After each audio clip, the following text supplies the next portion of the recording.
people have been asking me what company I work for, and I don't feel comfortable disclosing that information without talking to them. And for one, it's basically pointless trying to get into this company because they are like family friend run. They're not really that big. If you were to get onto them, it would have to be on a multi-carrier kind of deal where you have 4 or 5 carriers that you're getting loads from. I am not on that kind of deal, so they load me personally and on a singular basis. But I mean, I have plans and thoughts. I always think about how I can improve and how I can go on to that next, the next layer of this business and kind of work my way up from where I'm at now as a driver. Because I don't know about you guys, but when I look on the road, I see money everywhere. Like when I see these tractor trailers driving down the road, I see an X amount for how much that shipment costs to get to wherever he's going. And I mean, they're everywhere, these trucks. Everywhere. Just people, transportation, logistics is so much money. So I'm kind of thinking, I got my feet wet driving. So how is it going to be so hard? I know it's going to take work and it's going to take a lot of knowledge, but it's totally doable, totally manageable to get a little bit of my market share, just a little bit cut. I want my cut out of this business and this logistics. So as I keep driving, I'm going to be looking at a lot of audiobooks, a lot of books, paperback books, kind of increasing my knowledge and anything that might get me on that next level.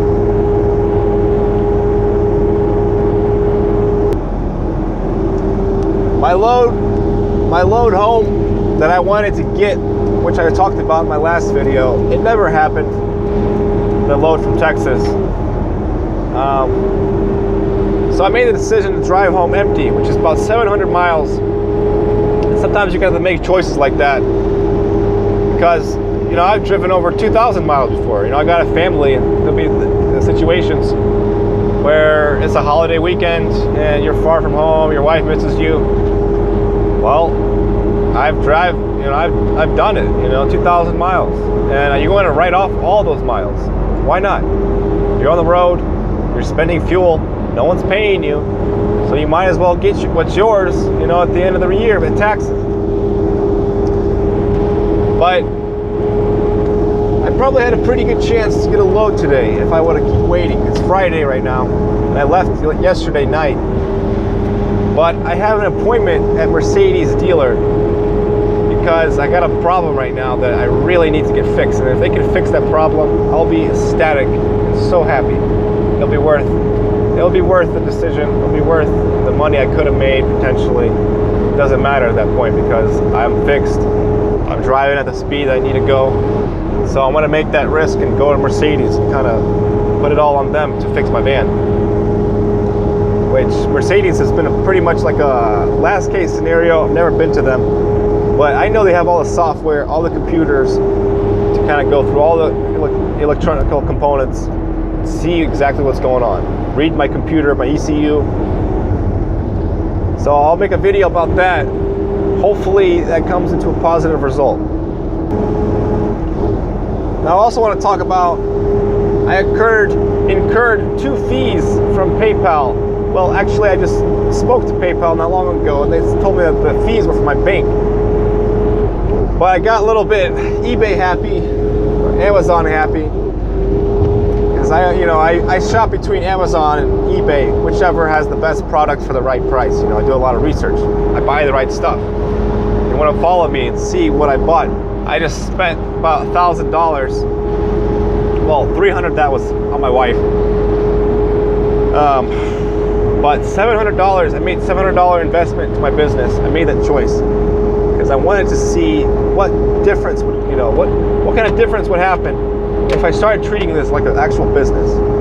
So I bought everything I need for the next couple months. I got all the oil filters. I got like 8 oil filters at like $5.50 a piece, really cheap.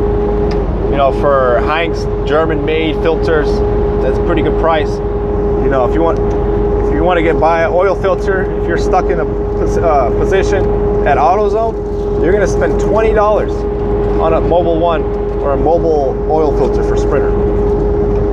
So I'd rather just buy 8 of them right at once for $5 a piece, not have to work with that, not have to deal with that. And I bought transmission oil, which is 134 transmission, and you're not going to be able to find that stuff at the AutoZone. So between doing the research, and it will vary based on what the deals are going on for that day between the two websites, but I got the right specification oil, you know, for my motor oil, for my transmission oil.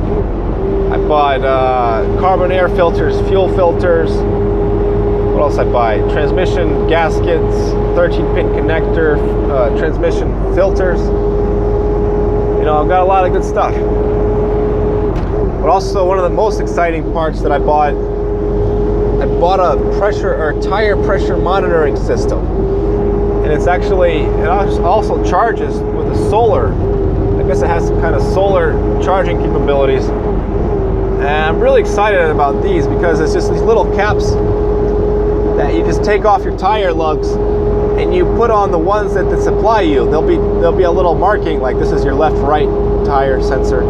So you screw it on and then you plug it into the USB and it's going to give you the temperature of the tire, the air pressure, and I don't know, I made that choice because I kind of hate getting out and testing them all the time. And because sometimes you'll kind of let it go and be like, oh, it'll probably be fine. But this way, I know exactly where I'm at all times, and I can save fuel and give my tires a better life, you know, longer life. So stay tuned for that. If you have a 2002 up to 2006, which a lot of these parts might be interchangeable with older years or newer models, but I'm specifically talking with this year. It's a T1N model, and stay tuned because I'm going to be getting the right parts. I got the right parts. I know exactly what to buy. I've done a lot of research with these vehicles, and sometimes you just, you know, like with transmission oil, you want the right stuff. So also I wanted to bring up a little project I want to do, which I'm going to be organizing my YouTube channel a lot differently in the coming future. You know, I'm going to have better equipment.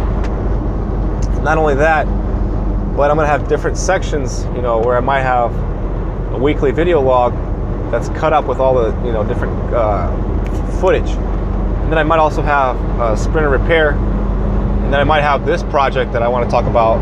I want to take a Sprinter and basically as an alternative to people that buy, you know, the people that don't have the money to buy that $50,000 or $60,000 Sprinter. I'm going to make a project as an alternative to those people that want to buy an older Sprinter, get the same kind of quality or performance that they would get from a new Sprinter, and only spend $12,000, right, compared to $50,000 or $60,000. And I'll talk more about this, and I'll be going through all the people I get quotes from.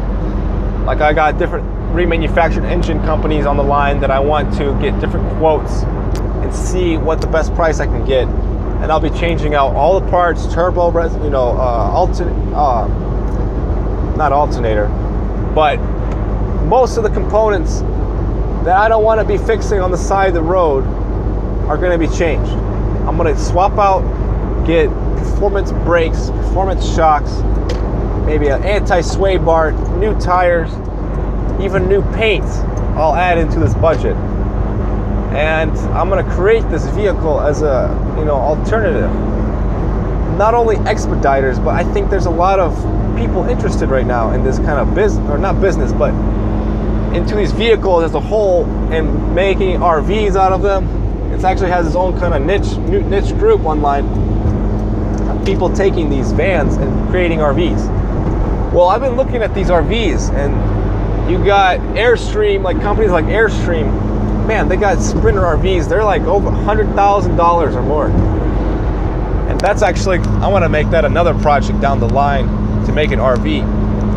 But this could be helpful for people like that don't want to buy a base model for $50,000, you know, a Sprinter or what have you, and they don't have the money but they need somewhere to stay. They have an idea to make an RV or a little home, because let's be honest, you know, these rent prices have been skyrocketing lately. Maybe not skyrocketing, but they've been gradually going up over the last years. So there's people really interested in this. You know, the financial markets, or the financial, whatever happened with the housing crisis, the bankers made bad loans, the people defaulted, and they had to give their houses up. So now you have less people owning property. And, you know, they have more property that's owned by bigger people, corporations. So a lot of people are they're stuck in a position where, you know, they don't have enough money to pay for rent. They don't know where to live. You know, there's people in Los Angeles, California. They just made a law in Los Angeles that you can't sleep in your car after hours, or like there's some certain hours that you can't sleep in your car. Well, I don't know, let me tell those people that it doesn't matter where in this country I'm at, in this RV or this Sprinter van that I drive. I park this van anywhere I want. I close my curtains. Nobody knows that I'm there, and it's all good. It's all good and dandy. That's the way I roll. There's going to be no law that can stop me from sleeping in my van. That's the most ridiculous, you know, law I've ever heard of. So maybe people like that can look at these videos and, you know, maybe create a whole, and it's kind of going over my brain a little bit, but why not? I mean, if the government, if they really wanted people to have a place to stay, like Sprinters are a good option. You know, you get good gas mileage, or get good fuel. It won't take that much to, you know, outfit the whole place, make a little kitchen, living area. You can even put a little disposable bathroom, but you don't have to do that. You have gas stations, rest areas. So yeah, I think that's kind of enough for that topic. It's an interesting topic, one I think about all the time. And, you know, there's actually companies that make RVs out of Sprinters. That's all they do. They'll take a Transit or any kind of van, and they'll make RVs and sell them. But they sell them for a lot. So, you know, stay tuned if you want to see videos like that. Subscribe to this channel. Give us a like. I think I'm going to cut this video off here. I don't really know what else I can talk about. I have footage from this week that I kind of want to edit, but we'll see how that all works out. I'm going to go to Mercedes tomorrow and update on that. There's going to be a lot of cool stuff that's going to be going on this channel. I'm not even really trying to get viewers right now. I'm just going to make some good content, and you guys are going to look like, for example, I got this seat right here in the front. I took it out. It's just a piece of wood that is covering where this front seat used to be. Well, these fuel prices have been going up, and I'm going to create a gravity fed system. I'm going to put a tank here, bolt it down to the, you know, bolt it down so it's nice and sturdy and safe. Maybe build a box around it, and then drill a hole, create a gravity fed system. So I can at least have, let's say I add 40-gallon tank or 50-gallon tank, you know, depending. I gotta double check the weights of fuel and see what the safest number would be to have on that side of the van, you know, because I know you gotta take in consideration weight.